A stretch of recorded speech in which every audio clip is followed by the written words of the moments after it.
क्या हुआ जब एक साधु को कैलाश पर्वत की चढ़ाई करने से रोक दिया गया, लेकिन फिर जो चमत्कार हुआ उसे देखकर आपके भी रोंगटे खड़े हो जाएंगे। नमस्कार दोस्तों, आप देख रहे हैं ज्ञान बाबा हिंदी यूट्यूब चैनल। अगर आपको ये वीडियो पसंद आए तो लाइक और शेयर कीजिएगा और हाँ, चैनल को सब्सक्राइब करके बेल आइकन प्रेस करना मत भूलिएगा और एक बार सच्चे दिल से कमेंट बॉक्स में हर हर महादेव जरूर लिखिएगा।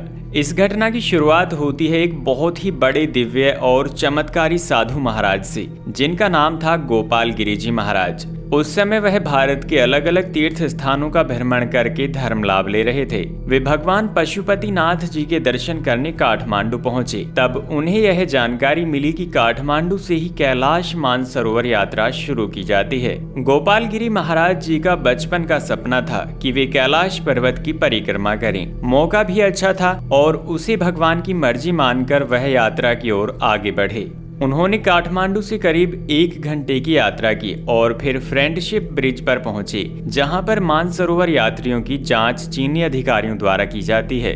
जो फ्रेंडशिप ब्रिज है नेपाल और चीन की सीमा पर है। जब डॉक्यूमेंट पूरे होते हैं तभी यात्रियों को आगे बढ़ने दिया जाता है और वह साधु महाराज जी यात्रा में आगे बढ़ने ही वाले थे। तब उसी स्थान पर एक बड़ा चक्रवात आ गया। वहां पर चारों ओर तहलका मच गया। तभी एक संदेश आया कि कैलाश मानसरोवर यात्रा के दौरान बहुत बड़ा तूफान आया है, इसलिए यात्रियों को उसी स्थान पर रोक लिया जाए और चीनी अधिकारियों ने सभी यात्रियों को वहीं पर रोक दिया। लेकिन गोपाल गिरी जी महाराज के इरादे भी पक्के थे और वह उस चक्रवात से डरने वाले नहीं थे। उस समय वहां का माहौल इतना खराब हो गया था कि चीनी अधिकारी भी इधर उधर अस्त व्यस्त हो गए थे और इसी मौके का फायदा उठाकर गोपाल गिरी जी महाराज उस चक्रवात के अंदर घुस गए। सभी लोगों को लग रहा था कि वह नहीं बच पाएंगे क्योंकि तूफान बहुत ज्यादा भयंकर था। लेकिन कहते हैं ना, अकाल मृत्यु वह मरे जो काम करे चंडाल का, लेकिन काल भी उसका क्या बिगाड़े जो भक्त हो महाकाल का। यात्रा के पहले पड़ाव में उस तूफान को चीरते हुए साधु महाराज नीलम पहुंचे, जो कि तिब्बत में है, और तिब्बत से 260 किलोमीटर का सफर तय करने के बाद वे साधु महाराज सागा पहुंचे और वहां से अगले दिन वह प्रयाग पहुंचे। तब तक वो तूफान बहुत ही कम हो चुका था, लेकिन उन साधु महाराज को यहाँ तक पहुँचने के लिए बहुत मुश्किलों का सामना करना पड़ा, जिसके बाद महाकाल की कृपा से अगले दिन में साधु महाराज कैलाश मानसरोवर पहुँचे। अब उनके सामने एक और बड़ा पड़ाव था, जो थी कैलाश पर्वत की परिक्रमा, जो इतनी आसान नहीं थी क्योंकि इस परिक्रमा का दायरा 54 किलोमीटर तक फैला हुआ है। लेकिन हर हर महादेव के जयकारी लगाते हुए उन्होंने इस परिक्रमा को भी 6 से 7 दिनों में पूरा कर लिया था। वास्तव में यह साधारण मनुष्य का काम नहीं था, लेकिन इस परिक्रमा के दौरान उनके साथ कुछ ऐसा हुआ जिसने उनके भी होश उड़ा दिए।